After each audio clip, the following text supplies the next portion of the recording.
De la Biblioteca del Congreso, les damos la bienvenida a este espacio. Les habla Armando Martínez de la Dirección General del Senado y en el día de hoy tengo el honor de presentarles el conversatorio sobre Derecho Disciplinario que será impartido por el doctor José Federico Ávila. En este conversatorio, el doctor José Federico Ávila abordará aspectos constitucionales y administrativos del derecho disciplinario, así como discutirá sobre los principios y la dogmática contenida en la normatividad de la Ley 1952 de 2019.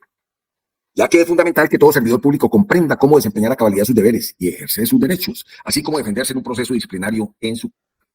Se le recuerda a los asistentes que se dará lugar al espacio de preguntas al final del conversatorio. El doctor Ávila es profesional en Derecho, especializado en Derecho Penal, tiene una amplia experiencia en el litigio, posee conocimientos en Derechos Humanos, Derecho Constitucional, Derecho Disciplinario, Administrativo, Laboral, Individual y Colectivo, entre otros, capacitado en el manejo de procesos disciplinarios penales y amplio conocimiento en la contratación laboral y administrativa. Igualmente, el doctor Ávila ha sido docente de pregrado y posgrado en diferentes universidades como la Universidad de Santo Tomás, Universidad de La Sabana y Universidad Popular del Cesar. También ha sido coordinador de las entidades técnicas legislativas de los ex senadores Félix Valera y Didier Lobo, además coordinador del área penal de la Universidad Popular del Cesar. Lidera proyectos relacionados con su conocimiento y experiencia, ha manejado conciliaciones y capacitaciones para ONGs y en asuntos de conflicto armado. E igualmente ha sido procurador. Bienvenido, doctor Ávila. Gracias, Armando. Como siempre, muy elogioso, muy cordial conmigo. Te agradezco mucho la presentación. Muchísimas gracias a la doctora Keila, al director encargado de la biblioteca, y a todos ustedes por la audiencia. Voy a hablar de uno de los temas que más me apasionan, como lo es el derecho en general y en especial el derecho disciplinario. Y hablar con los servidores públicos para mí es hablar con los servidores públicos para mí es, digamos, la esencia del derecho disciplinario, porque lo que se trata es de prestar un mejor servicio. Y creo que hay aspectos del servicio público que se desconocen y una vez conociéndolo creo que se prestaría un mejor servicio público nosotros como servidores públicos. Cuando empiezo a hablar de derecho disciplinario no me gusta hablar directamente desde el código, porque en realidad creo que, y no es por ínfulas en realidad, no es porque yo sienta que no hay una inteligencia natural para entender el derecho. No, por eso hay facultades de derecho. Y se tiene que mirar cómo se lee la ley, porque muchas veces leemos la ley y no la entendemos. Por ejemplo, la contratación. Ya, por el simple hecho de, y me ha pasado, pues que ingenieros creen que entienden la ley de contratación. Bueno, por el simple hecho de saber leer, usted no va a entender algunos temas que son bastante complejos. Lo mismo le pasa a los médicos, con la misma ley que tiene que ver con la medicina. Porque lo explico con una metáfora. Digo, es que el derecho es la música y la ley es la letra. Y aquí lo vamos a ver.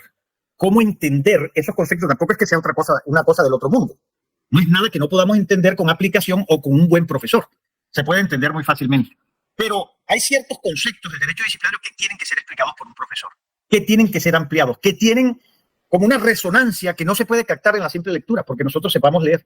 Entonces, es por eso que siempre en esta charla, que la he dictado muchísimas veces y se la ha dictado a muchísimos funcionarios, digo eso. La idea es tratar de entender lo que dice la ley disciplinaria y seguramente vamos a ser mejores funcionarios públicos. Mejores, el término técnico es mejores servidores públicos. Y también, muy importante, nos vamos a saber defender. Porque los servidores públicos, yo lo soy, en cualquier momento nos pueden abrir una causa disciplinaria. Y estamos metidos en un tema complicado. Porque los servidores públicos somos vulnerables de que nos denuncien y parte de eso es lo que voy a explicar. Que usted sepa cómo defenderse. No solamente usted sepa cómo actuar, cómo es que tiene que actuar usted en el servicio público, ¿ya? Para evitar precisamente problemas con el derecho disciplinario. Y si acaso que suele suceder que nos encontremos el derecho disciplinario en el camino, nos sepamos defender. Porque no es fácil, ¿eh? No es fácil. Y lo voy a explicar. Usted como procurador o como operador del derecho disciplinario, que también es la tercera. La primera, usted como servidor público, usted si lo llegan si se tiene que defender, y tercero, si usted tiene que aplicar el derecho disciplinario. Oiga, no es fácil. No es fácil. Hacerlo bien no es fácil. Y creo que ese es el remate de esta charla, donde voy a explicar los requisitos, ya, para que a una persona le dicten cargos. ¿Ya? Ahí lo voy a explicar y nos vamos a dar cuenta que no es fácil. ¿Ya? Que no es la cosa del otro mundo que digo, si usted llega y se aplica, tiene un profesor, bueno, lo logra. Pero con la simple lectura de la ley, usted no va a saber hacer un cargo. Inclusive si es abogado. ¿Ya? Inclusive si es abogado. Usted tiene que llegar y mirar las cosas desde el derecho para entender la ley. Tenemos que ir a las categorías del derecho para entender la ley. El derecho es la música y la ley es la letra, como lo he dicho muchas veces. También quiero terminar facilitando cosas, ¿ya? Yo, por ejemplo, ojalá que podamos tener tiempo. Voy a compartir pantalla para que miremos aquí una cosita.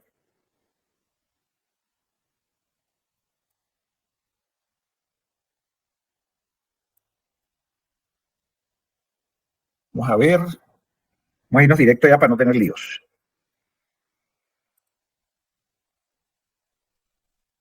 Yo me suelo orientar con esto.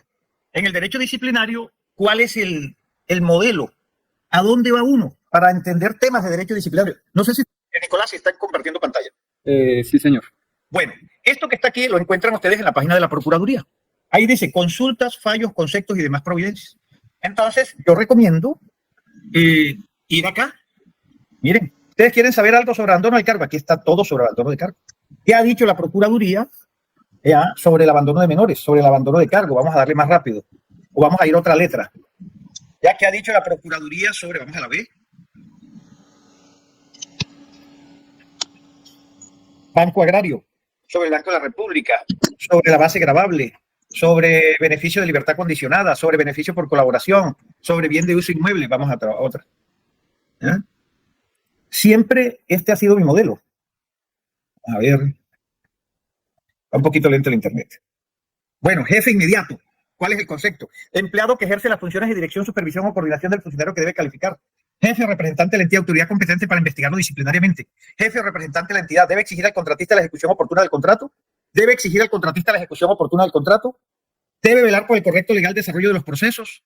Está en obligación de vigilar y controlar las funciones a cargo de sus subalternos. Qué tema tan interesante este. Esto sería un tema, Nicolás y Armando, que lo podríamos tratar en particular en otra charla. ¿Ya? Mirar casos, mirar la casuística desde la Procuraduría. ¿Ya? ¿Cómo así que el jefe tiene que estar pendiente de lo que hacen los subalternos? Los jefes tienen unos deberes indiliyendo y tienen unos deberes invigilando. Un jefe. O sea, un jefe, perdónenme la expresión un poquito coloquial, un jefe muchas veces tiene que ser sapo. ¿Ya? Porque el jefe se puede perfectamente meter en problemas. Y lo que les voy a contar es un caso de la vida real. Un subalterno que de la noche a la mañana, después de andar en una moto, llega en un carro Mercedes-Benz. Ni siquiera, sino en un carro de alta gama. Y usted lo vio le prestaba plata a todo el mundo ahí en la entidad. Eso fue connotado, ¿no? De un mensajero que, bueno, yo no estoy subvalorando a un mensajero, ¿ya? Pero si usted lo ve que de una moto pasa a un Mercedes y que le presta plata a todo el mundo y que hace fiestas con la farándula, usted debe como que... Usted como jefe tiene que pellizcarse. Y tiene que mirar a ver qué es lo que está pasando ahí. Ahora, si a usted lo satisface que el señor se ganó una herencia, se ganó una lotería, bueno, ya usted se queda tranquilo. Pero ¿cómo así que alguien de su nómina cambia de la noche a la mañana su estatus y su condición patrimonial? Usted tiene que mirar. Y resulta que ahí sí había problemas. Había un carrusel de corrupción allí, estaba metido el señor. Los jefes tienen deberes invigilando. No solamente tienen, a veces es más fácil hacer que otro haga. Bueno, dentro del hacer están los deberes indiliyendo, como todo el mundo, deberes de diligencia. Usted tiene que hacer, pero usted también tiene que vigilar a los que están bajo su órbita. ¿Ya? Y eso fue un indicio. No necesariamente usted tiene que meterse en la vida privada del señor, pero resulta que la fuente de esa riqueza era corrupción dentro de la misma oficina donde estaba el señor. Entonces, bueno, eso sería lo que miraríamos ahí si nos metiéramos a estudiar esto así como lo estamos mirando, ¿no? Omisión en la vigilancia del cumplimiento del objeto contractual.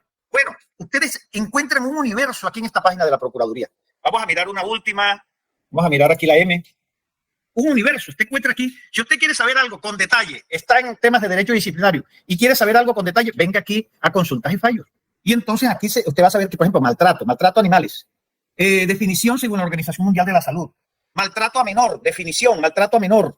Bueno, ya no se dice menor. Ya esa palabra está proscrita, no se debe decir menor. Bueno, maltrato infantil. Maltrato laboral, ojo con eso. Maltrato laboral, definición legal. ¿Ya?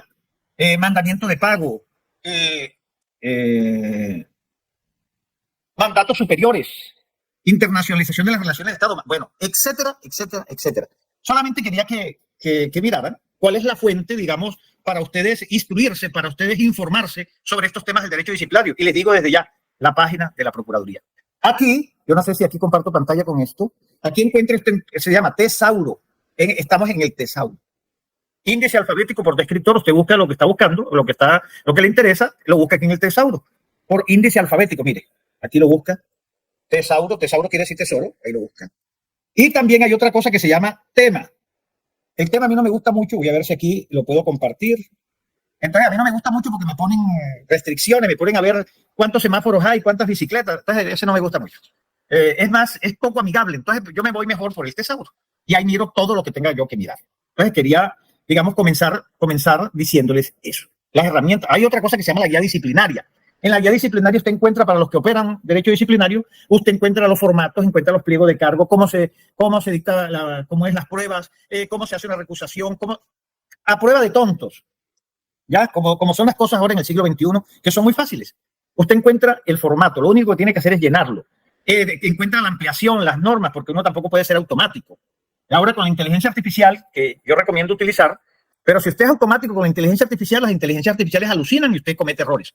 Por eso, usted debe medianamente saber, medianamente ubicarse qué es lo que quiere usted y seguramente la inteligencia artificial le va a servir. Y lo mismo que esta guía disciplinaria que le permite a usted saber eso. Ahora, si está del otro lado, también, mira, no lo hicieron como dice aquí en la guía disciplinaria. Y la guía disciplinaria también tiene las normas, porque no solamente es el formato. Mira, es que aquí esto. Y también tiene la, comillas, jurisprudencia. Es decir, tiene los antecedentes, tiene las fuentes, y usted tiene muchas formas aquí de informarse con esta guía disciplinaria y con estas herramientas que les estoy explicando. Bueno, el derecho disciplinario, mucha gente cree que sabe derecho disciplinario. Cuando digo mucha gente, es muchos abogados que creen que saben derecho disciplinario. Y resulta que no todo el mundo sabe derecho disciplinario. Por ejemplo, yo que estudié penal, aunque terminé en el Constitucional y ahora estoy aquí en el Congreso trabajando, y terminé, no sé en qué estoy. Bueno, yo diría que sigo en el Constitucional, en el Legislativo y en la política. Pero yo que fui penalista, la mayoría de los penalistas creen que saben derecho disciplinario. ¿Por qué? Porque está la tipicidad, la antiuricidad, la culpabilidad, y porque el derecho disciplinario tiene una cantidad de categorías que son del derecho penal. Entonces, usted encuentra que hay penalistas que creen que saben derecho disciplinario. Y cuando aquí hay otra rama del derecho disciplinario que es el de los abogados. El de los abogados. Y se han dado cuenta muchos colegas que no saben.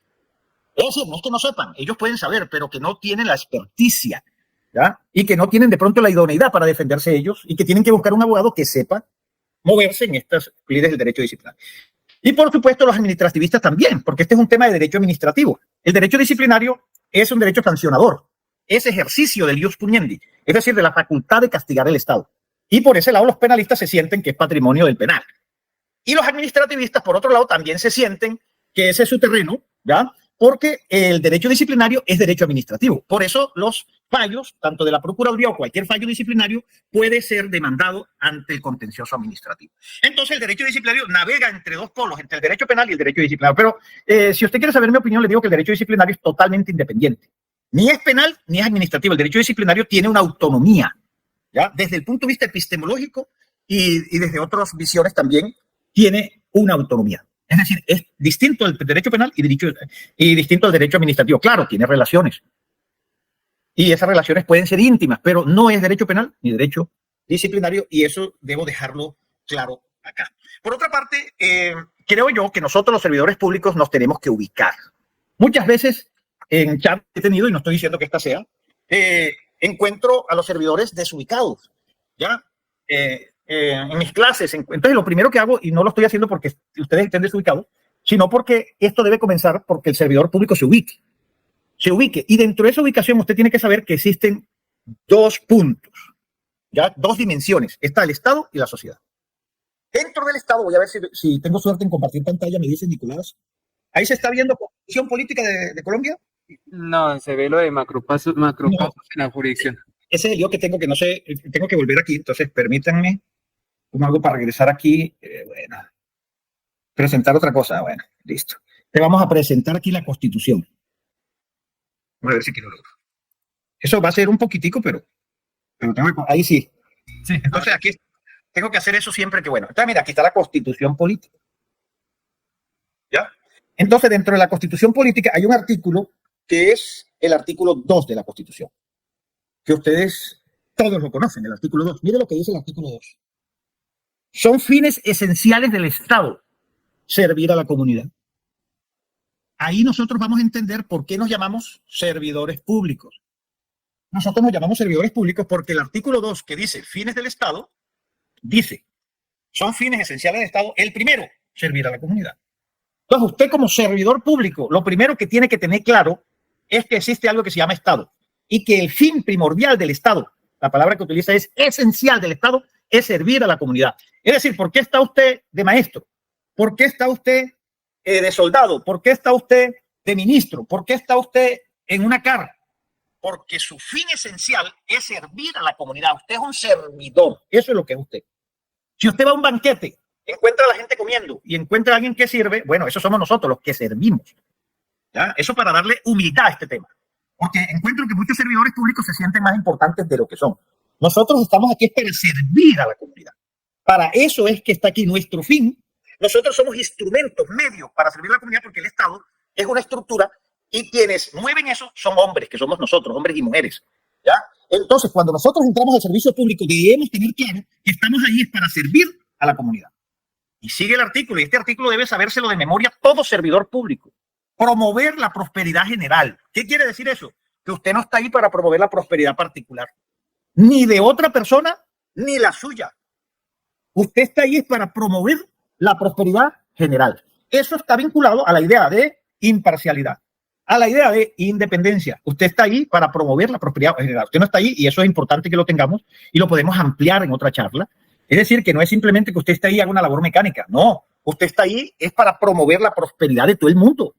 ¿Ya? Por ejemplo, si llega un inventor, si llega un invento que es disruptivo, eso le puede servir al Estado. Si llega un procedimiento que, bueno, eso le puede servir al Estado. Entonces, usted de una manera, digamos, no es el servidor público no tiene que ser una máquina y no tiene usted que hacer esas labores ahí sin sentido, ¿ya? Sino que sus labores sí tienen que tener sentido y dentro de eso está promover la prosperidad general. Ese punto. Y mire lo que viene, nada menos. Garantizar la efectividad de los principios, derechos y deberes. Muchas veces no sabemos qué es un principio, por ejemplo. ¿Qué es los principios de la Constitución? Mire, aquí se los voy a decir. Aquí está. Mire lo que está. El trabajo, la vida, la convivencia, el trabajo, la justicia, la igualdad, el conocimiento, libertad, paz. Todos esos son principios. Y los principios son mandatos normativos. Los principios no son como los fines. Los fines son muy importantes. ¿Ya? Son los valores, sobre todo. Los valores son muy importantes. Es más, yo pensaría que jerárquicamente son más que los principios. Pero los valores no tienen valor normativo. Y no tienen valor normativo no porque no valgan, sino porque son muy amplios. Estoy explicando y no se pueden operativizar, no se pueden aplicar como se aplica un principio. Un principio no necesita una ley para ser aplicado. ¿Ya? Un principio, cuando usted dice, y usted muchas veces está navegando ahí en los principios, usted dice, no, pero es que el principio de libertad, es que el debido... No. Y usted dice, pero es que la ley, y si la ley se opone, el principio vale y está por encima de la ley. Entonces, lo primero que tengo que decir en eso de principio, y podría decir muchas cosas, pero quiero decirlo aquí de paso que se mencionó principio y muchas de nosotros pronunciamos la palabra principio y no sabemos qué significa o qué hacer con esa palabra principio. El principio tiene un valor normativo. Es decir, se aplica con ley o sin ley. Si tiene ley que lo desarrolle, pues bien, pero si no hay, el principio se puede aplicar. Y hay muchos ejemplos en los cuales la Corte ha tumbado la ley y el principio se aplica. Bueno, y aquí viene otra cuestión que se llama derechos. Usted como servidor público tiene que garantizar la efectividad de los derechos de las personas. Si alguien tiene un derecho y recurre a usted, la primera es el derecho de petición. Yo cuando fui procurador sancioné muchas personas, muchos servidores públicos porque no cumplieron el derecho de petición. Y decía la gente, ay, pero enredado, como si el derecho de petición fuera una tontería. ¿Eh? Como si fuera injusto sancionar a un servidor público que no cumple con el derecho de petición. Y resulta que el derecho de petición no es una tontería. Inclusive cuando le hacen peticiones que están desenfocadas, porque muchas veces, aquí está la palabra comunidad, la comunidad no está orientada y hace un derecho de peticiones que usted dice, hombre, pero ¿cómo me preguntan esto?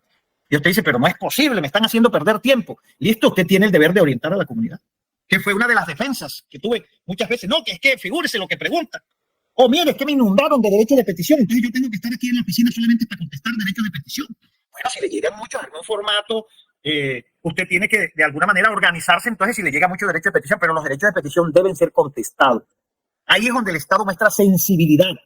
No se puede permitir la indiferencia del Estado ante los derechos de petición. Y no hay ninguna excusa para no contestar los derechos de petición. Entonces, esto tiene que ver con lo que estamos hablando aquí de los derechos de las personas. Usted tiene que garantizar, entre otras cosas, el derecho de petición, válgase la redundancia, es un derecho, ¿no? Y muchas veces se confunde el derecho de petición. Y ya creo que lo voy a decir más adelante, pero lo voy a decir ya.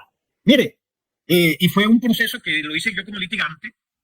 Creo que estaba defendiendo a alguien a un concejal que supuestamente no contestó un derecho de petición, comillas, de la Contraloría. La Contraloría le pidió y dice derecho de petición y le formularon un cargo diciendo que el concejal no había respetado el derecho de petición. Y digo yo, bueno, pero es que el Estado tiene derechos.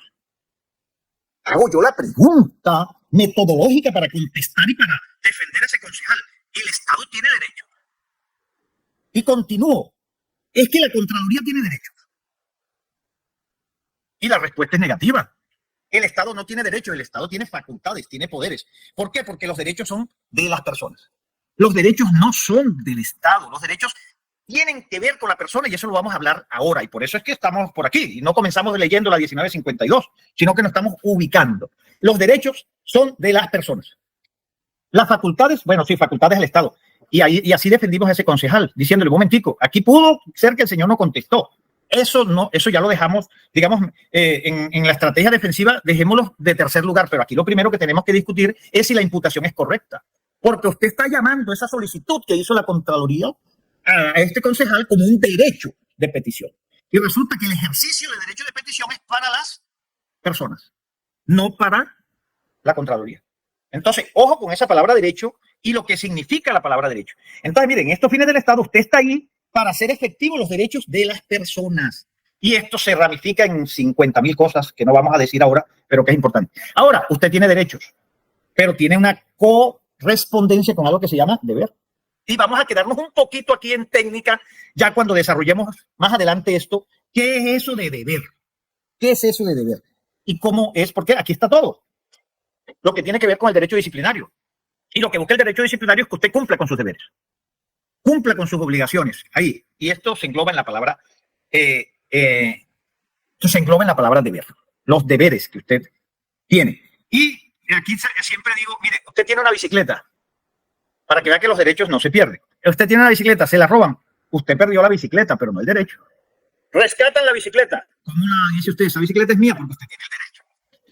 Entonces, es muy importante el deber porque si se cumplen los deberes, se respetan los derechos.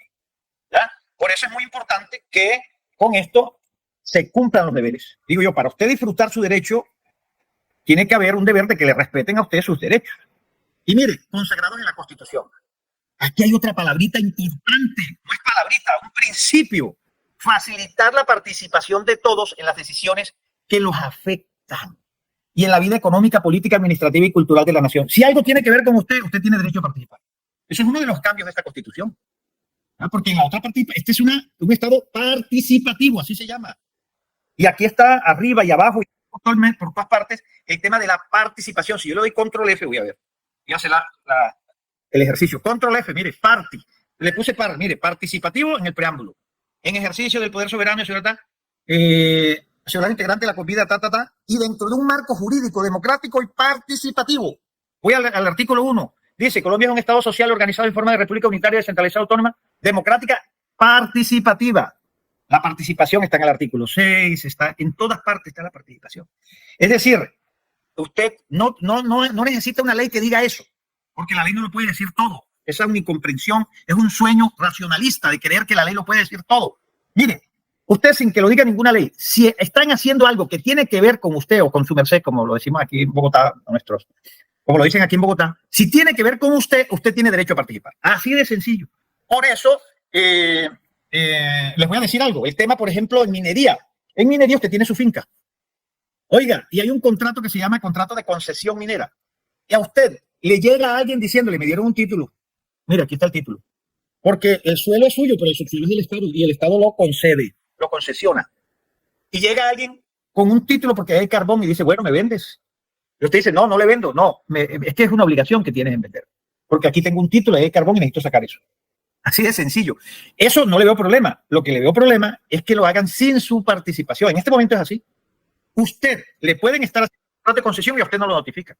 Y por eso es que hemos estado pendientes de sacar este proyecto de ley en el cual le notifiquen a la persona concernida, a la persona que de alguna manera le interesa porque le perjudica o tal vez le beneficie porque vende la finca, hombre, tiene que participar en el proceso. Y así hay una cantidad de cosas que en una clase salen una cantidad de ejemplos en lo cual usted tiene el derecho de participar, porque muchas veces, y así era antes, pues las decisiones del Estado se tomaban de manera opaca, de manera poco transparente. Sencillamente las decisiones salían y usted no tenía la oportunidad de participar. Con esto que está en la Constitución, usted tiene el derecho de meter la nariz en un asunto que tiene que ver con usted. ¿Ya? Que tenga que ver con usted, usted tiene el derecho, aquí dice participación en las decisiones que los afectan. Y además en la vida económica, política y administrativa. Entonces usted muchas veces mete la nariz en asuntos de funcionarios y dice y lo miran a usted como un extraño. Usted no es un extraño. Usted no es un extraño. Y todo comienza por el derecho de petición. Usted no es un extraño. Usted tiene todo el derecho de participar. Habrán excepciones aquí, ¿no? Que no estoy diciendo que no. Pero usted tiene todo el derecho de participar.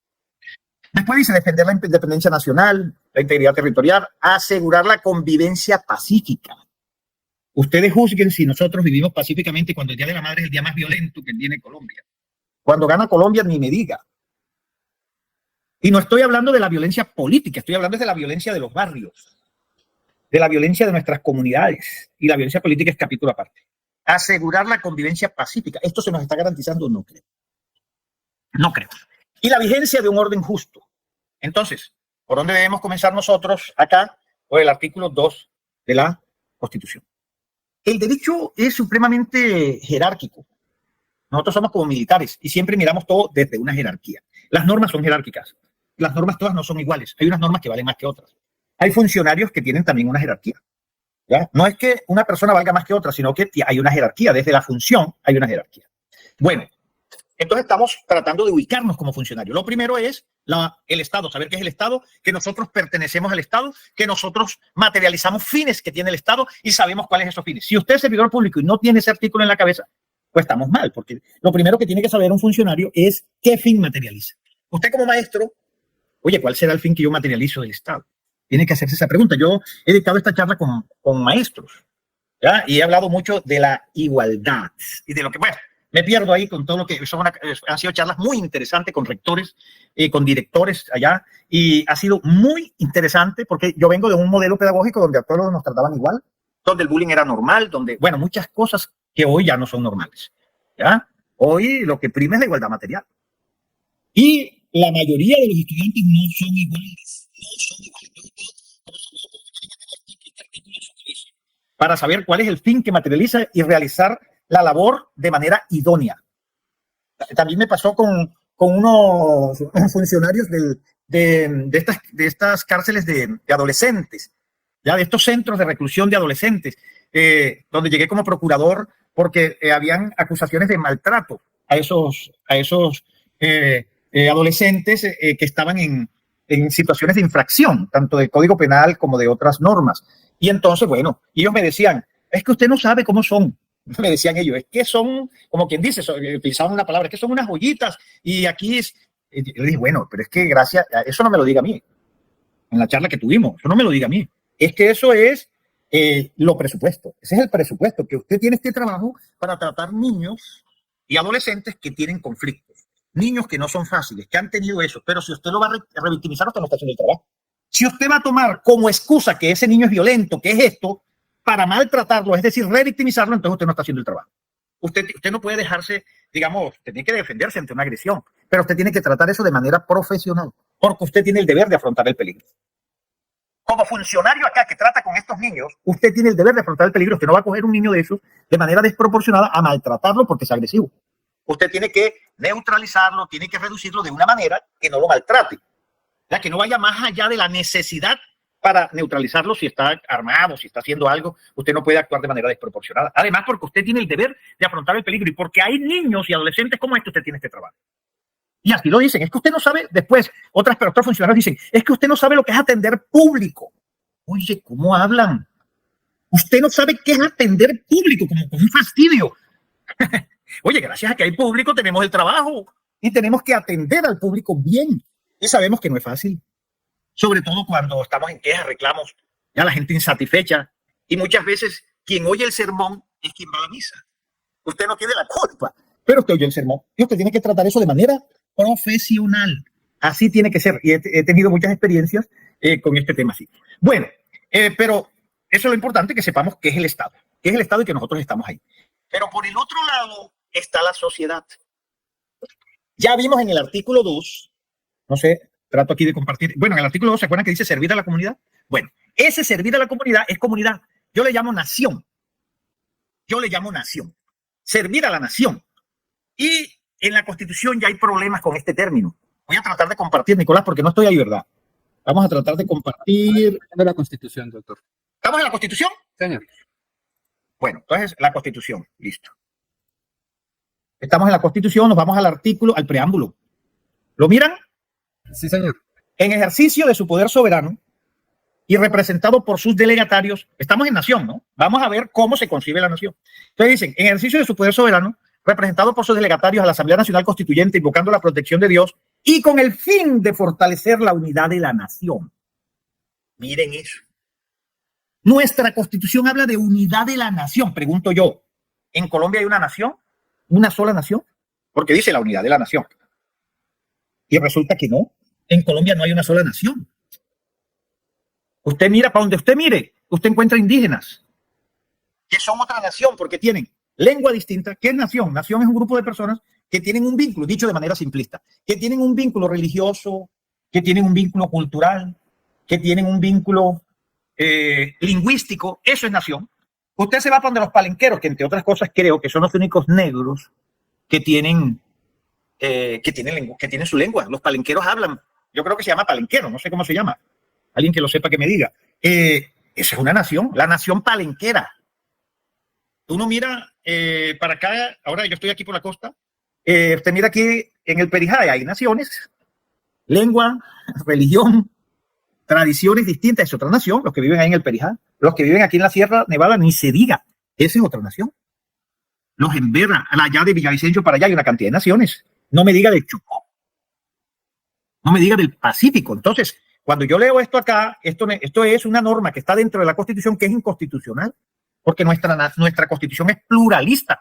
Cuando usted lee el cuerpo de nuestra Constitución es pluralista y es incompatible con decir unidad de la nación.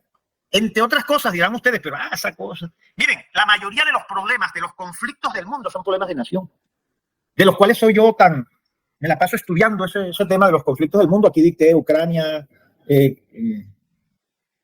lo de Gaza. Todos esos son problemas de nación. Usted mira, podemos hacer un recorrido por el mundo. Son problemas de nación. Ese conflicto entre los Hutus y los Tutsis, de lo cual hay una película hermosa que se llama Hotel Ruanda, que se mataron a machete. El genocidio que hubo allí fue a punta, no fue con bala, fue a machete limpio. En un corto, porque no fue en años, fue en días. Ya hubo una masacre terrible. Ya fueron problemas de nación. Casi todos los problemas de África son problemas de nación porque ustedes miran el mapa de África, se lo repartieron en un club, unos borrachos en Alemania, con una regla. Y se repartieron África como si fuera un continente, como si fuera una finca. Un continente se lo repartieron como una finca y pasaban la regla con el criterio de los recursos naturales y dejaron las naciones unas de un lado y otras de otro lado. Y claro, servido los conflictos, porque quedaron varias naciones en distintos estados. Una nación dividida. Nosotros aquí tenemos el caso de los guajiros. Hay guajiros del lado de Colombia y guajiros del lado de Venezuela. Más o menos así. Y por eso los indígenas guajiros pasan sin pasaporte en esa frontera. Porque ellos son, figúrense, les pasaron una línea que se llama Estado y ellos son una nación y hacen parte, por tradición, durante años están de lado y lado. No me hable usted de los kurdos que están entre Turquía, entre Siria. Todos los problemas que hay con los kurdos, problemas de nación. Entonces, no estamos hablando de un tema trivial, banal, no. Estamos hablando de un tema que es la fuente de los conflictos del mundo, los problemas de nación. Y lo dejo sentado. En Colombia no hay una sola nación. En Colombia hay naciones. En Colombia hay naciones. Entonces ahí voy y pregunto, ¿qué es más importante? ¿El Estado o la nación? Si dice aquí en el artículo 2 de la Constitución que son fines del Estado servir a la comunidad y el Estado no es el que sirve, sino los funcionarios del Estado, entonces, ¿qué es más importante? ¿Qué es más importante, el Estado o la nación? Dice la jurisprudencia de la Corte Constitucional que el Estado tiene un valor instrumental, tiene un valor de medio. El Estado es un instrumento, porque ahí lo dice, servir a la comunidad. Nosotros somos los que servimos a la comunidad. ¿Quién es más importante? La comunidad. ¿Quién es más importante? La nación está por encima del Estado. Sin embargo, nosotros encontramos la nación en los semáforos, encontramos la nación en las invasiones, encontramos la nación en las cárceles, porque muchas veces se criminaliza la pobreza. Encontramos la nación en condiciones lamentables. La nación, por otro lado, no tiene el conocimiento que tienen muchos funcionarios públicos, no tienen la conciencia, no tienen el presupuesto de los funcionarios públicos, pero los funcionarios públicos les dan dinero para gastar. No tienen la estructura de los servidores públicos, o sea, la estructura en que están, con vehículos, con medios, con funcionarios a su cargo. Ya. Entonces pareciera que los servidores públicos están por encima de a quien sirven. Pareciera, pero no es así. Y otros se ayudan mucho, que son totalmente atorrantes y son prepotentes funcionarios públicos sin ninguna sensibilidad, y pareciera, y como andan, y como si están en camionetas, que no estoy criticando de servidores públicos que andan en camionetas blindadas y con servidores públicos, pero ese detalle que no lo critico, porque se necesita muchas veces, no hace que él sea más que la nación, más que a quien le sirve, no es más por eso. Parece, pero no es más, porque él está ahí para servir a la comunidad. Es donde yo quiero llegar aquí, y nuevamente llegar a la Constitución, porque es importante que nosotros tengamos en cuenta qué es lo más. Ustedes dirán, no, pero es que es solamente un dicho que pudiera ser una especulación mía. Bueno, vamos a mirar el artículo 5 de la Constitución, porque yo estoy aquí hablando de jerarquía y digo, con la boca amplia, así digo, el Estado es instrumental. El Estado, y no quise traer la cita, sí lo existe, el Estado tiene un valor instrumental. Ya, pero si eso no fuera suficiente, yo quiero que miremos el artículo 5. Estoy compartiendo pantalla con el 5. Sí, doctor. Listo, dice el artículo 5. El Estado reconoce. Miren esa palabra, reconoce. Y me vuelo sin discriminación alguna. El Estado reconoce la primacía de los derechos. ¿Qué quiere decir eso? Ya yo dejé claro que los derechos no son del Estado. El Estado tiene facultades y poderes. Los derechos son de las personas.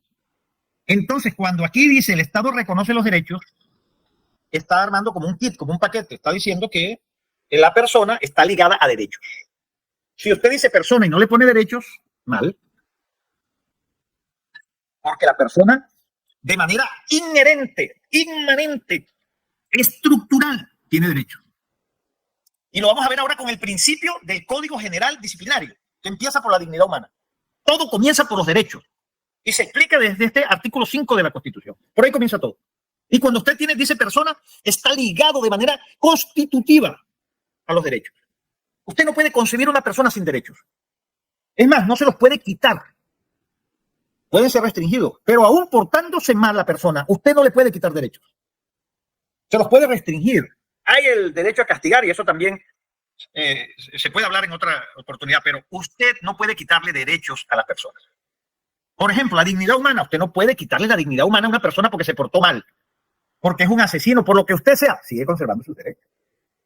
El derecho a la defensa no se lo puede quitar, que muchas veces queremos quitarlo. No, esa persona sigue conservando sus derechos. Ojo con lo que estoy hablando, porque usted como funcionario público debe garantizar la efectividad de los derechos.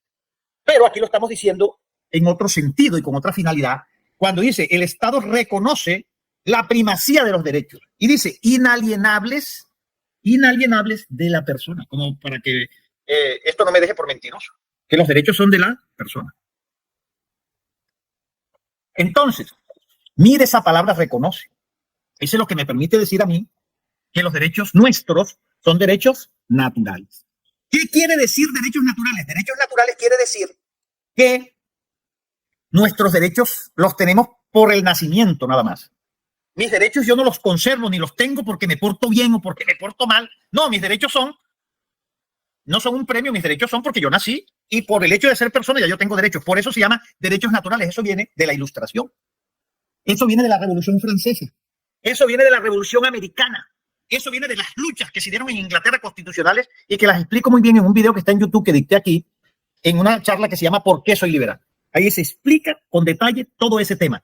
De dónde surgen los derechos desde Inglaterra, desde Norteamérica, desde la Revolución Francesa, etcétera, etcétera. Entonces, mis derechos y los de ustedes son derechos naturales. Otra connotación de que los derechos son naturales y cuando dice el Estado reconoce es que nuestros derechos son prejurídicos. Es decir, mis derechos y sus derechos no se los entrega el Estado a usted. Como pasa con el Estado fascista, donde el derecho es una gracia del poder hacia las personas. yo tengo derechos porque el Estado me los permite, porque el Estado me los da, por eso tengo derechos. Ese es un Estado fascista, tirano, déspota. Por no decir fascista, también diría de izquierda. Ese es el Estado de Mussolini, de Fidel Castro, de Pinochet, para hablar de izquierda y de derecha. Yo estoy metido en problemas porque yo no soy ni de izquierda ni de derecha, y ahora los que decimos, usted es del centro, y nos dicen, entonces usted no es nada. ¿Cómo te parece? Los pájaros tirándole a las escopetas. O sea, que a mí me definen son los extremos. ¿A qué estado hemos llegado que los que somos liberales, que no somos ni de izquierda ni de derecha, entonces no somos nada?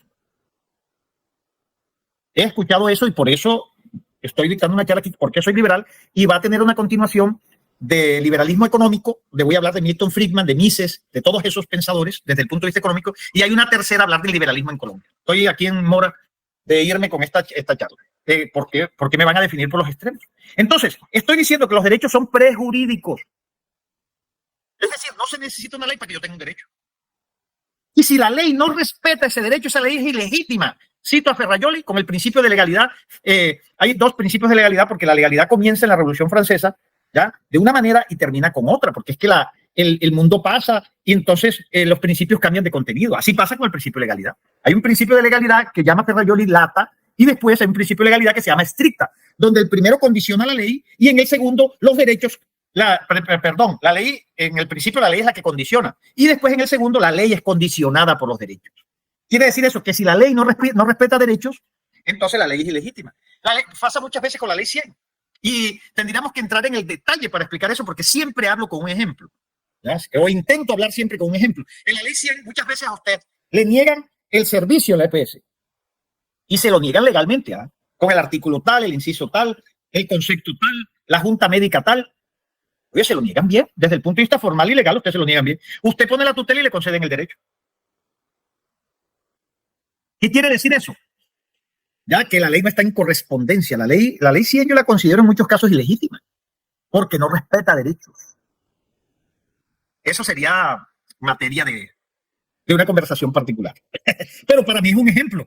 Se lo niegan bien desde la ley y desde la tutela, que ya es con la Constitución, dice, no, este señor tiene el derecho, no importa.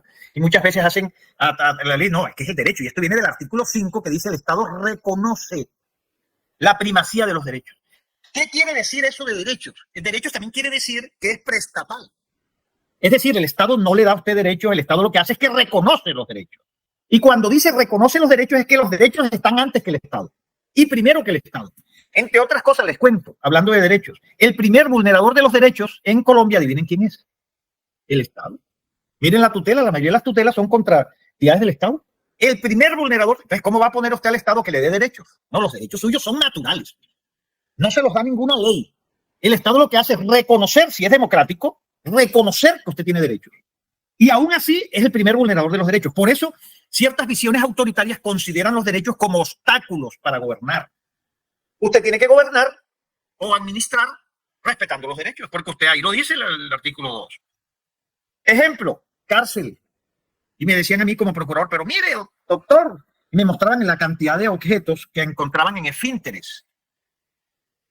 Esfínteres vaginales, anales. Entonces, eso da derecho a hacer una requisa como lo están haciendo acá, con un manual. Usted viera en ese manual del inspector, que yo vi en ese momento, no sé, yo no sé si ya fue reformado, pero ese manual ponían a la gente en cuca. Bueno, oiga, y se atrevieron a ponerlo en un manual. Por supuesto que ese es un macuñano, ¿ya? Entonces, porque ese fenómeno le da derecho a usted a coger una persona y injuriarla físicamente. Ese me permite el término. ¿Ya? Deshonrarla. ¿No? Porque usted tampoco puede dejar meter esos artefactos que son decomisados en esos esfínteres, no puede dejar meterlos a la cárcel, pero no lo puede hacer de cualquier manera. Si usted es democrático, si usted respeta, no puede hacer de cualquier manera. Usted como servidor público no puede dejar meter esos objetos, pero no lo puede hacer vulnerando los derechos de las personas. Porque le aseguro que si hacemos una estadística, la mayoría de las personas no entran con esos objetos en los esfínteres. Entonces, por un comportamiento de algunos, entonces todo el mundo ahí que tiene que soportar esa requisa. Los antes eran de Colombia. Y muchos familiares, el cliente decía, no, que no me visite, porque las que organizaran un acto de corrupción y no los requisaran así, como requisaban antes. No sé si eso sigue ocurriendo. Entonces, bueno, pero no puede ser así. No puede ser así, no puede ser así. Entonces, cuando decimos el Estado reconoce, estamos diciendo primeros, mire, son prejurídicos, son preestatales, se tienen que respetar. Hay visiones autoritarias, como lo venía diciendo, que consideran que los derechos son un obstáculo para gobernar bien. ¿Ya? Que si la gente no tuviera derechos, ellos gobernaran mejor, como lo hizo Pinochet en Chile. Y Chile, entonces, la gente en esa visión, en ese sueño, entonces dicen, Chile progresó con esta visión autoritaria, los tigres de allá de Asia, las visiones autoritarias. Derechos son obstáculos para poder gobernar como usted quiere. Entonces, eso, por lo menos, permítame calificarlo como una tiranía. Eso no es democrático. Eso, ahí se ofende la dignidad humana y se instrumentaliza a la persona. Perdón un segundo aquí.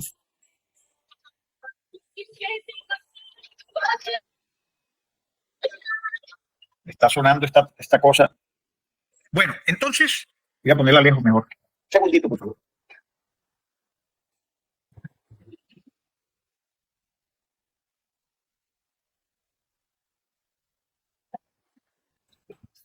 Entonces, los derechos es muy importante en esta charla, porque los derechos son lo primero. Lo está diciendo el artículo 5 de la Constitución. El Estado reconoce la primacía. No hay dos primacías ni tres primacías, que una sola primacía.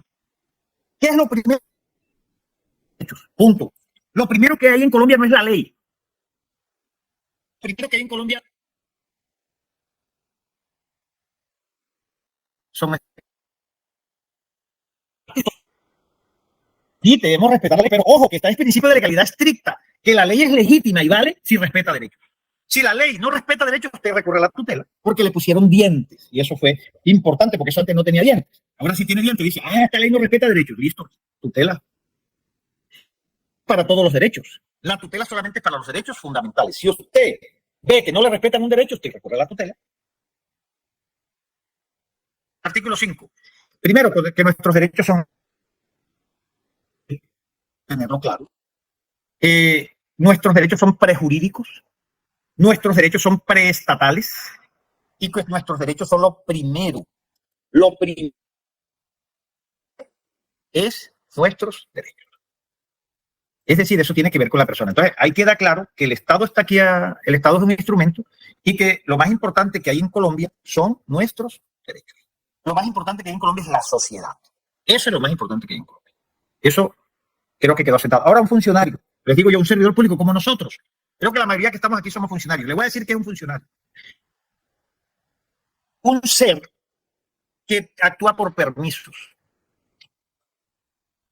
Tiene un manual ahí, un reglamento, la ley, el decreto. Es decir, usted su comportamiento tiene que adecuarlo a la norma. De un funcionario es un comportamiento reglado que tiene que mirar, usted, ¿qué vas a hacer esto? ¿En qué norma está eso que vas a hacer? Eso es un funcionario. Si usted es un funcionario bueno, usted todo lo que hace tiene que...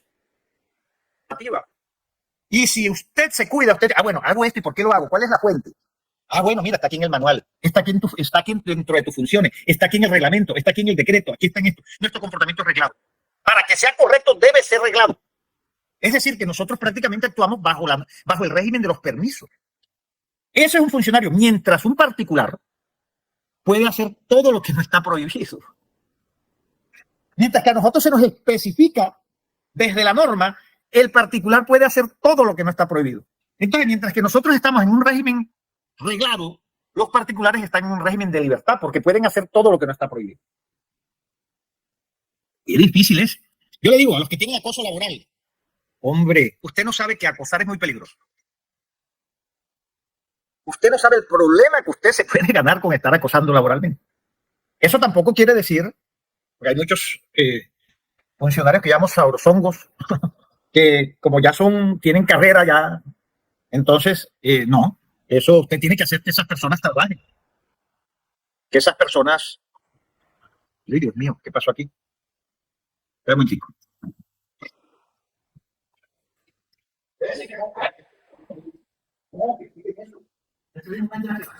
No, que no hagan eso aquí ahora. Que lo hagan después. que me están instalando un motor, Dios mío, perdón, pido excusas. Bueno, entonces, alguien que acosa tiene toda la vulnerabilidad del mundo. Usted ahora, hay dos cosas, por ejemplo, en el tema sexual con las damas. Ya, es que los hombres, incluso llega eso hasta el extremo de que se arman cosas que no son. Tenemos que tener mucha precaución porque nos arman una cosa y nos victimizan a los hombres. ¿Ya? Pero no estoy con eso criticando las normas. Eso está muy bien porque, digamos, se justificaba por un maltrato histórico a las mujeres. Un acoso histórico a las mujeres. Entonces, pero bueno, lo que quiero decir es que acosar ahora no se lo aconsejo a nadie. Maltratar, acosar laboralmente, no se lo aconsejo a nadie porque el servidor público puede ser enredado perfectamente. Ya, quien lleva la de perder ahí es el que acosa. Y eso sería materia para una charla. Mirado desde aquí, desde la relatoría, vamos a buscar aquí acoso laboral. Solamente por hacer el ejercicio, vamos a buscar acoso laboral y se los pongo aquí acoso. Y miran ustedes todo lo que hay ahí, acoso. Vamos a buscar acoso. Ya se los comparto. Voy compartiéndoselos. Por mirar un tema, esto es casuística, por poner una cosa. Acoso. Visitar otra cosa.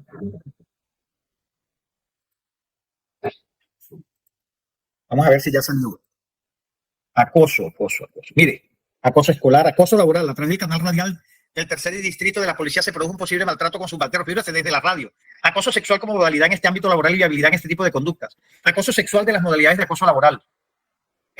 Actos constitutivos que no están plenamente demostrados. Actos de hostigamiento que ejerce un servidor con diagnóstico de salud mental hacia sus superiores. Actos de violencia psicológica recurrentes encaminados a acabar con la reputación profesional. Actuación y trámite y comité de convivencia laboral. Afectación de los derechos fundamentales. Agotado el trámite, se dejan las constancias del caso. Antes de iniciar el proceso debe agotarse el requisito de procedibilidad. Aplicación jurisprudencial de la Corte. Caducidad. Calidad de sujeto procesal. Bueno, ahí tienen todo lo que ustedes necesitan. Ya en este tema que yo digo, el que acosa tiene que moderar su comportamiento porque eso no es del siglo XXI. Eso no es de los servidores públicos del año 90, de la Constitución del 91, acosar. Usted, claro, algunos servidores públicos llegan y confunden que cuando los quieren hacer trabajar, entonces dicen que es acoso. No, pero es que el acoso está bien determinado y ahí está muy bien lo que está ahí. Pero bueno, ese no es el tema. Lo estoy poniendo aquí como un ejemplo de la cuestión. Bueno, entonces nos vamos aquí, ahora nos vamos a ir a la 1952. ¿Ya? En esta 1952, miren por dónde comienza la 1952. Primer artículo, reconocimiento de la dignidad humana. Entonces usted cuando lee el código, porque usted sabe leer, usted cree que lo entiende. Y resulta que no. Usted sí entiende que dice reconocimiento de la dignidad humana y quien intervenga en la actuación disciplinaria será tratado. Sí, pero eso tiene una resonancia. Eso tiene un contexto que es el que he intentado aquí. Ya después de pasar por aquí yo puedo leer este artículo. Ah, ya. Y lo ponen de primero. Algo significa que está de primero. Está de primero. En la 1952. Vamos, que no lo estoy compartiendo, ¿no? Compartir esta pantalla en su lugar, ¿será? ¿Salió ahí? Sí, doctor. Mire, principios y normas rectoras. Dice, los códigos no son iguales y las normas que tiene el código no son iguales, no son planas. ¿Ya? Cuando aquí dice principios y normas rectoras, quiere decir que en este código es más importante este capítulo que el resto del código. Es más, estas normas sirven para entender el resto del código. Para usted entender el resto tiene que estar ahí, pero para entender esto, mire la vuelta que me tocó dar a mí. Para decir yo ahora, reconocimiento de la dignidad humana. Usted está en problemado porque usted lo están investigando disciplinariamente, pero no quiere decir que usted no tenga dignidad humana. Y este código le está diciendo a usted que lo va a investigar respetando y reconociendo que usted es una persona y que esa persona tiene dignidad y tiene derechos. Como les dije, persona y derechos es casi lo mismo, es constitutivo. Entonces, usted está siendo investigado, no lo pueden investigar de cualquier manera. Le tienen que respetar sus derechos. Y como procurador que fui, les dije, no es fácil. ¿Usted cree que es fácil imputar? Aquí es donde quiero terminar, y ya no, 11 y 20. Ahí es donde quiero terminar. ¿Cómo se imputa? Yo creo que Nicolás va a tener que darme otra hora. La otra semana para terminar aquí, porque es que apenas voy por aquí, por la dignidad humana. Quien intervenga en la actuación debe ser tratado con el respeto de la dignidad humana. Miren qué tema. Y yo los voy a trasladar aquí al artículo 38 y 39 del código. Miren esto. 37 derechos y 38, mire lo que dice, deberes de todo servidor público. Ustedes han oído hablar, aquí debe haber muchos abogados, de la pirámide de Kelsen, que se habla. Y se discute si lo dijo, si no lo dijo. Bueno, pero hay un concepto que se llama la pirámide de Kelsen, que es donde se refleja nuestro orden normativo. ¿Ya? Y hay una jerarquía ahí en ese orden normativo. Vamos a ver si se los pongo aquí. Si lo pongo aquí, pirámide de Hans Kelsen. Pirámide de Kelsen. Ese es uno de los juristas más importantes del siglo XX. A mí me dicen positivista. Bueno, miren, aquí les voy a mostrar la pirámide de Hans Kelsen para que la vean. ¿Ya la estamos viendo ahí? Sí, doctor. Ya estoy aprendiendo, Nicolás. ¿Sí? ¿La ven bien ahí? Pirámide de Kelsen. Estoy tratando de que... Sí, la vemos, vemos la pantalla de Google y la imagen que se me enseña. Sí. Vamos a la pantalla de Google, sí. Gracias. Eso es. La pirámide de Kelsen. Aquí está, mire. Gracias, Nicolás. Mira ahí.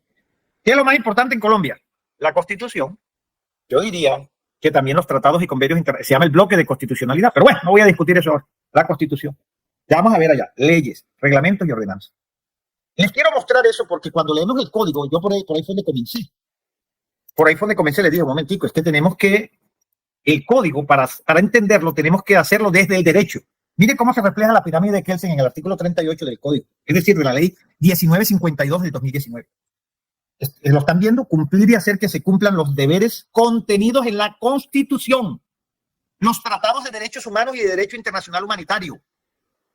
Por ahí comienza. Y después, las leyes, los decretos, las ordenanzas, los acuerdos distritales y municipales, los estatutos de la entidad. ¿Ustedes creen que eso está ahí de manera arbitraria?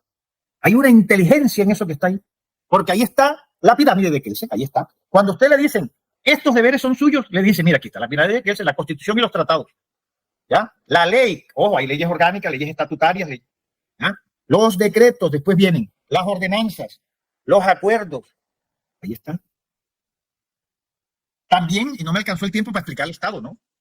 Usted como servidor público, los servidores públicos son 3 en Colombia. Empleados públicos, nosotros de aquí del Congreso somos empleados públicos. Pero también hay trabajadores oficiales. Eso tenía que ver un poquito con la división del trabajo material e intelectual. Entonces los trabajadores oficiales están más o menos en las empresas industriales y comerciales del Estado, que tienen que ver con prestación de servicios. Entonces, un empleado público se reconoce porque está vinculado al Estado por medio de una resolución. Mientras que un trabajador oficial está vinculado al Estado por medio de un contrato de trabajo. Y están los miembros de corporación, dentro de los cuales están los congresistas. Y aquí hay una confusión, porque mucha gente confunde los diputados con los congresistas. ¿Por qué? Porque se parecen mucho. ¿Ya? Las ordenanzas y los acuerdos, estoy hablando de consejo y asamblea, se parecen mucho a una ley, pero no es una ley. Y además son miembros de corporación, pero están en distintas ramas. Mientras que el Congreso es la rama legislativa, el diputado y el concejal es un coadministrador. Y a ellos se les olvida eso. Y he dictado esta charla a concejales y diputados, recordándole que ellos son coadministradores. Coadministradores. Es decir, hacen parte de la rama ejecutiva. Por eso, ¿a dónde se demanda una ley? Ante la Corte Constitucional. ¿A dónde se demanda una ordenanza, un acuerdo? Ante el contencioso administrativo. Entonces, es distinto. Es muy distinto y eso tenemos que ver. Pero bueno, eso fue una cosa que se me pasó allá a decirles en el Estado. Miren, así están los deberes. Miramos a ver cómo están los derechos. Quiero explicar eso en este tiempo que me queda. Prohibiciones. Miren lo que dice: a todo servidor público y servidor público, ya sabemos que es servidor público, trabajador oficial, empleados públicos y miembros de corporación. Usted tiene que saber qué es usted. Es lo primero. Con eso de los fines del Estado, usted tiene además que saber si es un empleado público, si es trabajador oficial. Entre otras cosas, tiene que saber también en qué rama está. Porque si usted está, y con eso he tenido muchas discusiones, ese es un tema de ubicación, ¿no? Un tema de ubicación. Mire, he tenido muchas discusiones con el ámbito de aplicación de la norma, ¿ya? Porque el Estado, no solamente son las 3 ramas del poder público. Cuando usted dice, entonces, bueno, ya vine a esta charla para que el conferencista me dijera que hay 3 ramas del poder público. Sí, hay 3 ramas, y usted lo puede mirar de manera topográfica ahí en la Plaza de Bolívar. Usted se pone y están las 3 ramas. Pero hay otras instituciones que hacen parte del Estado que no están en las 3 ramas. Por ejemplo, la Universidad Nacional no está en las 3 ramas. Las CAR no están en el Banco de la República. La Contraloría, la Procuraduría. Entonces usted, cuando tiene la ley, tiene que mirar ámbito de aplicación. Y eso tiene que ver con las leyes esas que salen antes de elecciones, tienen que ver con las inhabilidades, tienen que ver con muchas cosas. Usted tiene que saber el ámbito de aplicación. Porque si hay normas que son es para los de la rama ejecutiva, entonces no entra la rama judicial, ni entran esas entidades independientes que yo les estoy contando aquí. Entonces, pero lo que quiero aquí significar es que en las prohibiciones también dice, mire, ¿están viendo prohibiciones? Sí, señor. Nicolás. Artículo 39, prohibiciones. Dice incumplir los deberes. Y dice contenidos ¿dónde? En la Constitución, los tratados internacionales, las leyes, los decretos, las ordenanzas, los acuerdos, los estatutos de la entidad, los reglamentos. Entonces, como ustedes pueden ver, aquí se cumple y está reflejado la pirámide, el orden jurídico colombiano está ahí jerarquizado y usted tiene que tener claro eso. Bueno, ahora voy a entrar al tema dogmático y voy a volarme un poquito porque bueno, si a usted llegan y tiene un proceso disciplinario, todo se refiere a la conducta. A la conducta se refiere todo. Espera un momentico y le busco aquí. Todo se refiere a la conducta. Ahora les comparto pantalla, porque todo comienza con la conducta. ¿Por qué con la conducta? Porque usted es una persona. ¿Ya? Entonces, todo comienza con la conducta. Y esa conducta es el primer filtro que nosotros vamos a tener aquí. ¿Ya? Porque no es cualquier conducta. No es cualquier conducta. Cuando aquí nosotros estamos investigando, no es la conducta que usted tiene en el barrio, es la conducta que usted tiene, la conducta funcional que usted tiene. ¿Ya? Eso es lo primero que tenemos que mirar. ¿Es una conducta? Porque muchas veces no hay conducta. Eso es un pedacito ahí bien, digamos, importante y en lo que se basa todo. Si hay conducta. Si usted está en un Transmilenio esperando el bus y está ahí de segundo y hay una señora que está ahí y llega un vándalo y lo empuja y usted logra incorporarse, pero empuja a la señora que está ahí en el momento que llega el Transmilenio y pasa eso, ¿ahí hubo conducta de parte suya? Por supuesto que no hubo conducta. Por supuesto que no hubo conducta. Eso es muy importante que lo tengamos en cuenta, que aquí se trata de la conducta. Voy a compartir pantalla para llegar al 223, que creo que es lo más, digamos, para que nos alcance el tiempo. Este artículo 223, quiero trabajarlo con ustedes. Dice, es el auto de cargos, donde le formulan cargos a una persona. Pero antes quiero quedarme en la conducta y voy a poner aquí conducta, para después llegar al 223. Conducta. Conducta. Miren cuánto se refiere. Empecemos por el primero. Se le atribuye a la Procuraduría General de la Nación funciones jurisdiccionales para la vigilancia superior de la conducta oficial.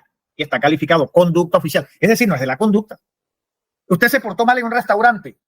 ¿Qué tiene que ver el derecho disciplinario con eso? Como lo hizo, como pasó con un funcionario del Estado que se portó mal en un restaurante. No, es la conducta oficial. Ah, bueno. Explíqueme primero que en el aeropuerto. ¿Cómo dices? O en el aeropuerto. Bueno, es la conducta oficial, no es la conducta. Muchos eventos no son conducta, primer punto. Y ahí me quedaría un rato hablando. Segundo, tiene que ser oficial. Entonces, la conducta oficial, por ahí comienzo, no los voy a pasear por los 58. Ilicitud sustancial. La conducta del disciplinable será ilícita. No estamos hablando de falta, estoy hablando de conducta. Culpabilidad. En materia disciplinaria solo se puede imponer sanción por conducta. Oiga, ahí no he dejado de hablar de la persona. Ahí no he dejado de hablar de los derechos, porque las conductas, ¿quiénes cometen conducta? Las personas.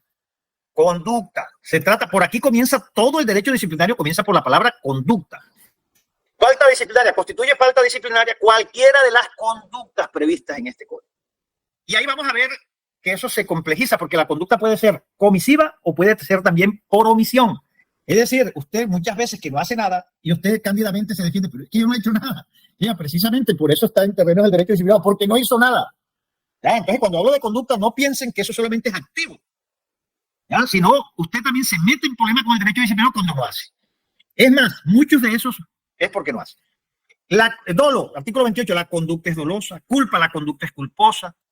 Es decir, ya me quedo ahí. Está claro que el derecho disciplinario, todo comienza por la conducta. Todo comienza por la conducta. Entonces, lo primero que debemos mirar, el primer filtro, cuando me traen a mí un caso, yo miro si es conducta. Segundo, si es oficial. Si es oficial, bueno. En el tema del restaurante, bueno, hay que mirar, es un funcionario diplomático, siempre es conducta oficial, bueno, pero hay que dar la discusión. Si esa conducta fue oficial, porque fue un tema de maltrato intrafamiliar y tal, no sé. Es decir, tiene una complejidad que yo no voy a resolver ahora, pero que digo que hay que valorarla. Hay que hacerle el análisis si es conducta oficial. Si es conducta y si es oficial. Voy a irme para el 223, porque no hay tiempo, no me queda tiempo para desarrollar este tema como lo amerita. No, yo creo que sí se está haciendo porque se deja la inquietud, ¿no? Entonces nos vamos al 223. ¿El 223 fue que miramos?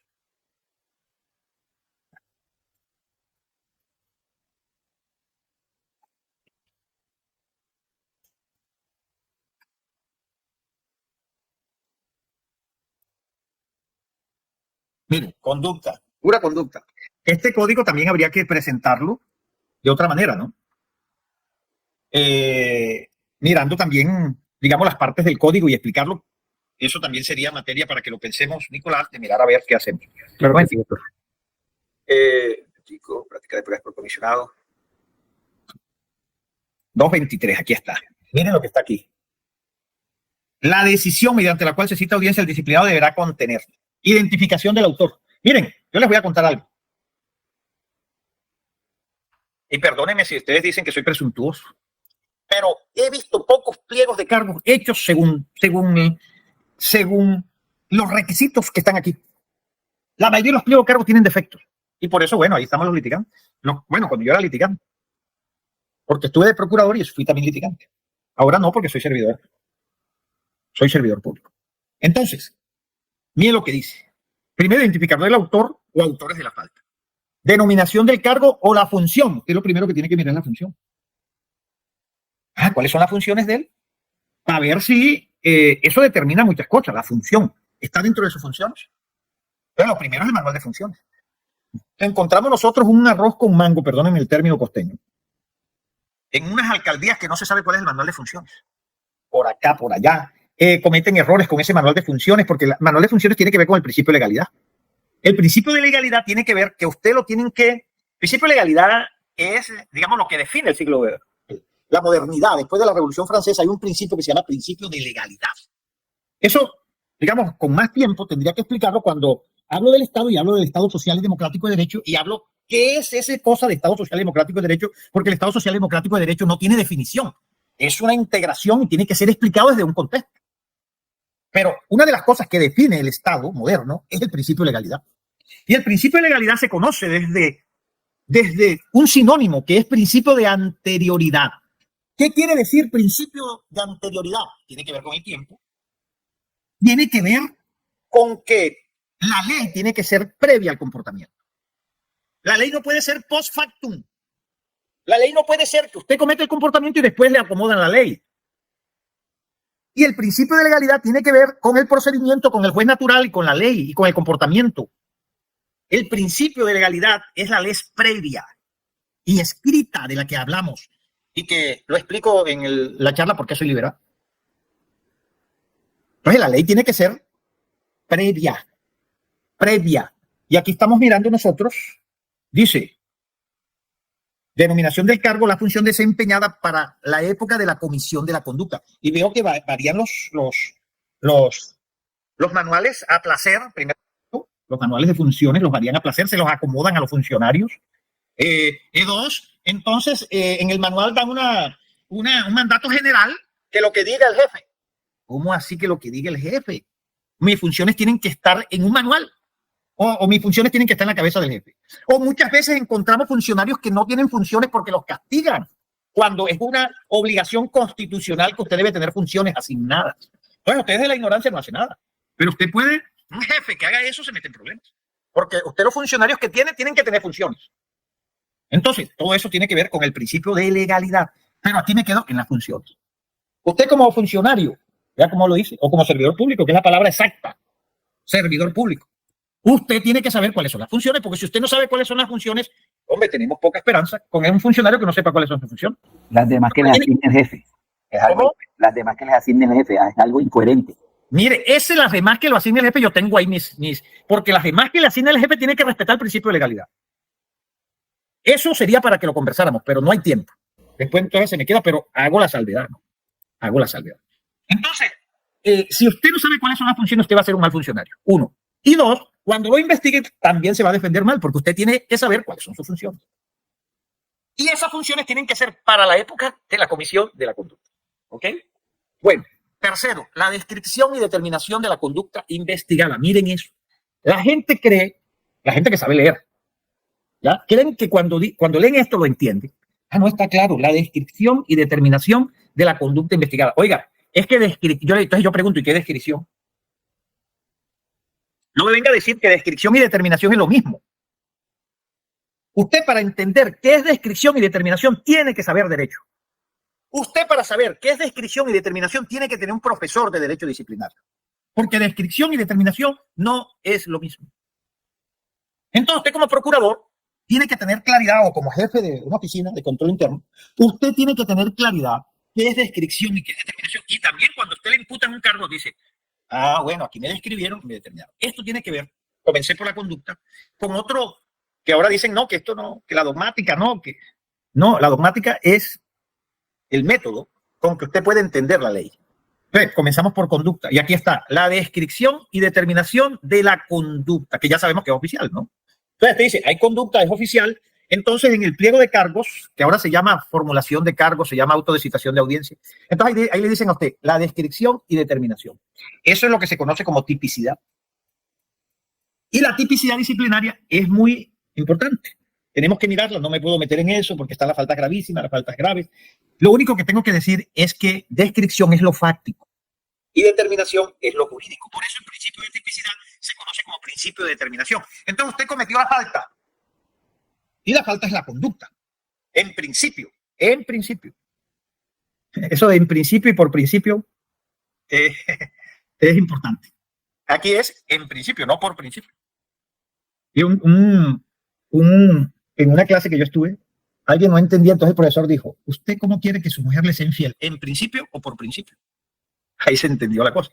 Aquí es en principio. Entonces, ¿qué es? Se mira la conducta. La descripción es lo que usted hizo con la conducta, el cuento, la narración, lo que sucedió. Esa es la descripción. Esa descripción usted la coge y mira si está prevista en las faltas. Si está prevista con la falta, usted la adecua. La relación que hay en la tipicidad es una relación de adecuación, no es una relación de contradicción. Usted coge lo que hizo la persona, ¿qué fue lo que hizo la persona? El acoso. Bueno, entonces te lo describe, ¿ya? La descripción y determinación, como dice aquí, con las circunstancias de tiempo, modo y lugar. Porque si usted no cumple con eso, y estoy en la descripción, ¿eh? Estoy en la descripción. Si usted no describe esto teniendo en cuenta el tiempo y el espacio, que es el plano cartesiano, usted, mejor dicho, lo que le da racionalidad en nuestro mundo a las cosas es el plano cartesiano, que se llama el tiempo y el espacio. Usted quiere contar algo, tiene que contarlo en el tiempo y en el espacio. Usted se desmaya, tiene un problema, regresa, y el médico que lo atiende cuando usted, lo primero que le pregunta es qué día es hoy y dónde está. Si usted no responde eso bien, usted está en peligro de que lo manden para otro sitio, para otra cosa. ¿Ya? Pero el principio, el tiempo y el espacio es lo que nos da a nosotros el ancla. Entonces, esa descripción que usted hace del acoso, ya para este cargo, usted tiene que describirlo, aquí pasó esto, en tales cosas, tiempo, lugar, y esa descripción usted la adecua en un tipo disciplinario y ahí es donde se da la determinación. Es decir, que aquí hay una tipicidad fáctica y una tipicidad jurídica. La descripción es lo fáctico y la determinación es lo jurídico. Y usted arma con ahí el principio de tipicidad, es decir, una adecuación. La tipicidad es una adecuación de una conducta, ya que eso del ser, lo que pasa, lo que sucede, y eso se resulta ser relevante en el derecho penal, en la medida, el derecho disciplinario, en la medida en que hay un tipo que se corresponde con eso y usted arma una tipicidad. Entonces, esto que estamos mirando aquí se llama tipicidad, descripción y determinación de la conducta investigada. Primero, conducta y que tenga tipicidad. Esa es una relación, repito, de adecuación. No es una relación de contradicción como vamos a ver en el 4. Dice en el 4, lo estamos viendo, Nicolás, cuarto. Señor. Las normas presuntamente violadas y el concepto de la violación, concretando la modalidad específica de la conducta. Miren qué cosa. Miren qué cosa está aquí. Ahí entran las normas, porque no me confundan la determinación que es jurídico, porque es una relación de adecuación. Con estas normas, lo que hay es una relación de contradicción. En la tipicidad hay una relación de adecuación, aquí hay una relación de contradicción. Porque dicen las normas presuntamente violadas, vulneradas, lo que usted quiera, es contradicción. Entonces usted se va al orden jurídico que ya se los mostré, artículos 38 y 39, desde la Constitución, tratados internacionales, ley, decreto, usted encuentra cuáles fueron las normas presuntamente vulneradas. Y eso no es fácil. Yo en mi litigio me recuerdo, y siempre en este punto recuerdo ese punto, lo traigo aquí en las charlas, siendo yo litigante, estando en el litigio, un alcalde que hizo una fiesta El alcalde se emborrachó, bueno, no pasó nada. El conductor borracho cogió el carro y se fue de un municipio a otro. Y en ese ni siquiera fue culpa del conductor, sino que del otro lado estaba una pareja en unos... Bueno, estaba distraída, no voy a decir en qué. Y invadió el carril y hubo una colisión y hubo hasta muertos, pero el tema es que el carro quedó como pérdida total. Y cuando se miró, digo, bueno, el carro está asegurado. Y por eso le dictaron pliego de cargos a ese alcalde, porque el carro no estaba asegurado. Nosotros cándidamente dijimos que el carro sí estaba asegurado, porque tenía seguro obligatorio. Miren el tema. No me vayan a decir cínico ni no me vayan a decir como defensor, pero me estoy ateniendo a la norma. Porque lo que decía era que tenía que tener seguros debidamente asegurados. Así. Entonces, miren, yo digo, bueno, seguro sí tiene. Lo que tiene que explicarlo usted es el debidamente, que no lo está explicando. En el cargo no lo está explicando, porque le imputan al alcalde una norma que está dirigida a los contralores. Dice, los contralores deben asegurarse, deben vigilar o verificar que los alcaldes tengan asegurados sus bienes, los bienes del municipio. Entonces digo yo, como defensor, ¿no? Tengo que utilizar todos los recursos como defensor. Entonces le digo yo, bueno, y esa norma no está dirigida a los alcaldes, sino a los contralores. Entonces, ¿cómo usted me va a dirigir aquí en este pliego una norma que no está dirigida al alcalde? Esa norma está dirigida a los contralores. Primer punto. Y segundo punto, ¿qué significa debidamente? Debidamente es una norma que necesita otra norma. Dice que tiene que estar asegurado debidamente. Bueno, muy bien. ¿Qué significa debidamente? Porque cuando a usted le dicen que usted tiene un deber, usted tiene que darle la fuente. Que tú tengo tal deber. Bueno, qué bien. ¿Cuál es la fuente? ¿Es una ley, es un decreto, es la Constitución? Defíneme qué es ese deber para poder saber. Lo primero, principio de legalidad. No pudo la Procuraduría decir qué es debidamente, no pudo. Ni pudo encontrar una norma específica. En este tema de los aseguramientos, tuve alguna experiencia con muchos alcaldes. Miren, muchos municipios no saben ni siquiera lo que tienen, el patrimonio del municipio no lo conocen. Y muchos de esos municipios que conozco, los bienes no son asegurables. Ninguna compañía de seguro asegura. Entonces dice, los alcaldes no aseguran. Sí, pero es que las compañías no te lo aceptan. Otros bienes ni siquiera tienen titularidad. ¿Ya? Me está acabando la batería. Ni siquiera tienen titularidad. Entonces, es complicado este tema. Y no vayan a creer que imputar es fácil. Pero voy a seguir porque ya el tiempo me está apremiando. Entonces, las normas presuntamente violadas. El concepto de su violación, ojo, que usted no va a enlistar las normas como muchas veces lo veo, que enlistan las normas y ya. No, tiene que decir por qué está vulnerada esa norma. Y segundo, tiene que concretar la modalidad específica de la conducta. Entonces, ahí usted tiene que decir si esa conducta se dio por comisión o se dio por omisión. Vuelvo y lo leo. Las normas presuntamente violadas y el concepto de su violación, concretando la modalidad específica de la conducta. Eso usted tiene que decir, esta conducta, la concreción se dio por acción o por comisión o esta conducta se dio por omisión. Eso se corresponde con las normas. Y aquí viene la dificultad. Mire, y donde veo yo que muchas veces no se corresponde. Mire, las normas pueden ser normas de mandato o normas de prohibición. Incluso cuando hablo de normas, no solamente hablo de normas jurídicas, las normas que usted tiene en su casa con sus hijos. Usted puede identificar que hay normas de mandato y hay unas normas de prohibición. Hay unas normas que usted tiene en su casa donde usted ordena que se haga algo. Y esas normas se violentan, como dice aquí, violación, o se infringen o se quebrantan cuando no se hace. Cuando usted dice haga y no se hace, entonces limpia la cocina, no la limpia. ¿Eso qué es? Una omisión. Es decir, usted dice haga y ¿qué pasa? Que no se hace. Es decir, que usted se mete en problemas es cuando no hace. Eso sí. Ahora, la omisión no es un no hacer, como mucha gente piensa de entrada o en principio. La omisión no es un hacer, sino no hacer lo debido. Gran problema. Bueno, gran problema no. Se complejiza el tema. No hacer no es una omisión, es no hacer lo debido.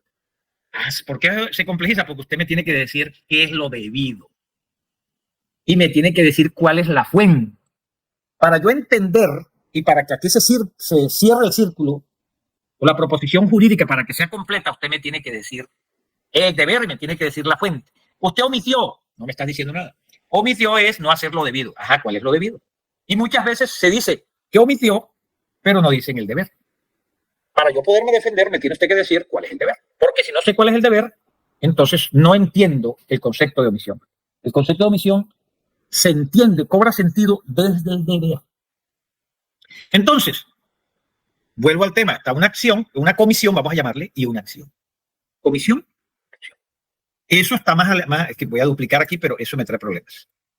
Porque más adelante, aquí está el tema de la acción y la omisión. A ver si se las tengo aquí para podérselas compartir.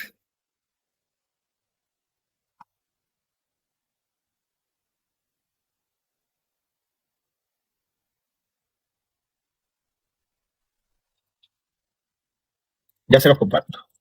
Me perdonan aquí mi deficiencia técnica. Ahí estoy compartiendo. No.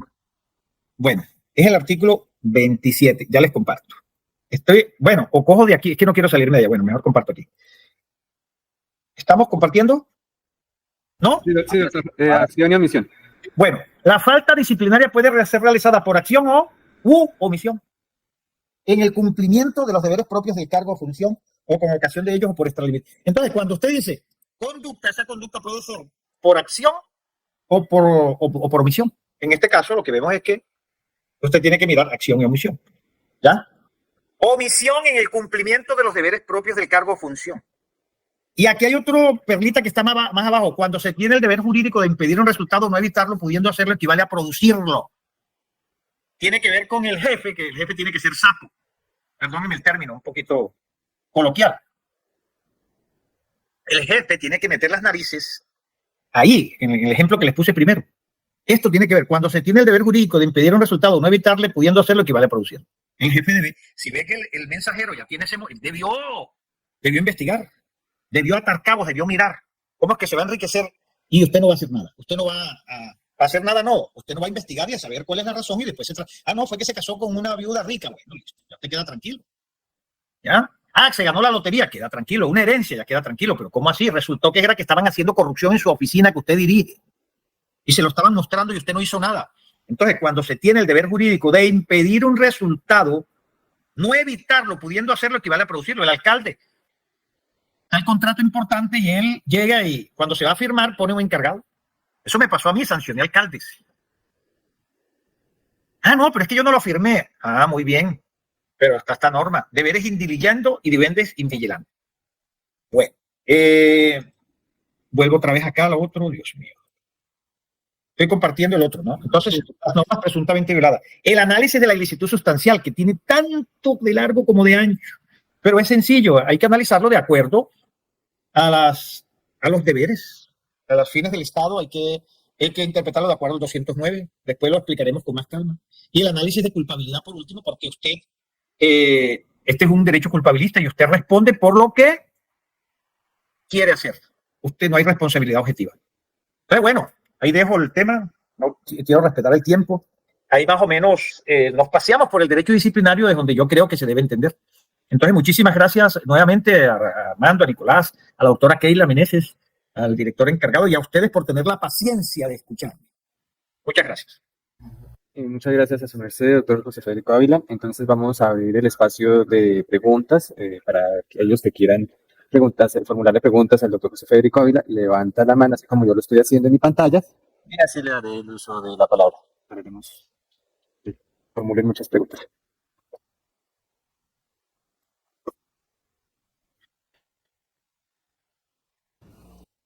Jurídica Puerto Colombia, tiene el uso de la palabra.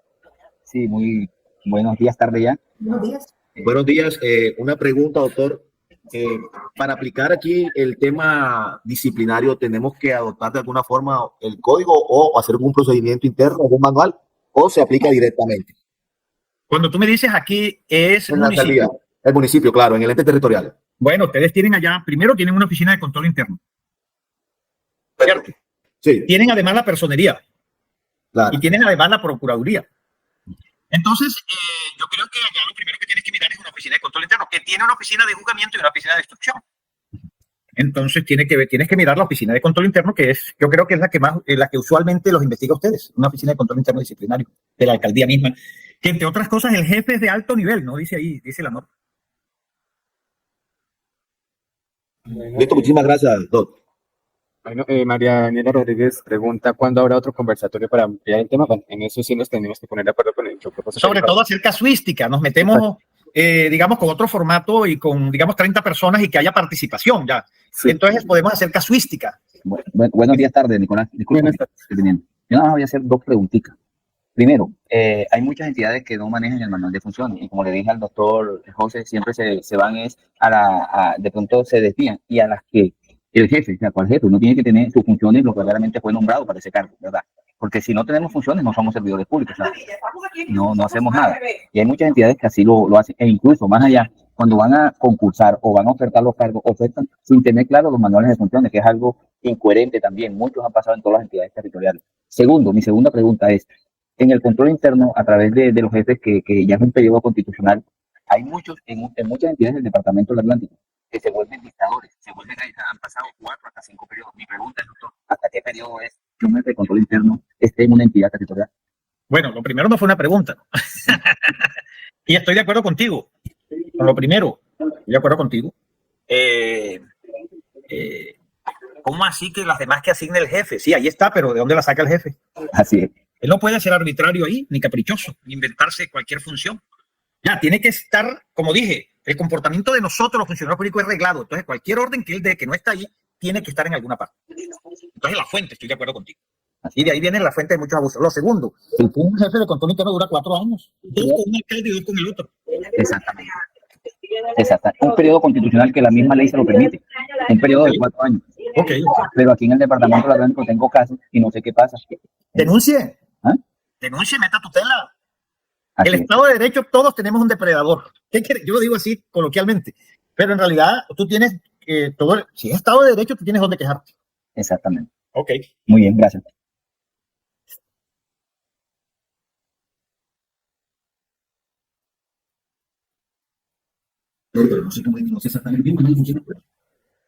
Bueno, muchas gracias, Nicolás. Y gracias a todos. Y bueno, quedamos para hacer un desarrollo de esto, utilizando las herramientas de la Procuraduría, mirando esto, podemos coger casos en particular para desarrollarlo. Bueno, gracias, profesor Ávila, por compartir sus conocimientos, al coordinador asistente, historiador Nicolás Sanabria, y a ustedes por participar en este conversatorio. Igualmente, los agradecimientos de la doctora Astrid Salamanca, directora general del Senado, a los participantes de esta convocatoria. Les presento a Armando Martínez de la DGA. Feliz fin de semana para todos. Gracias.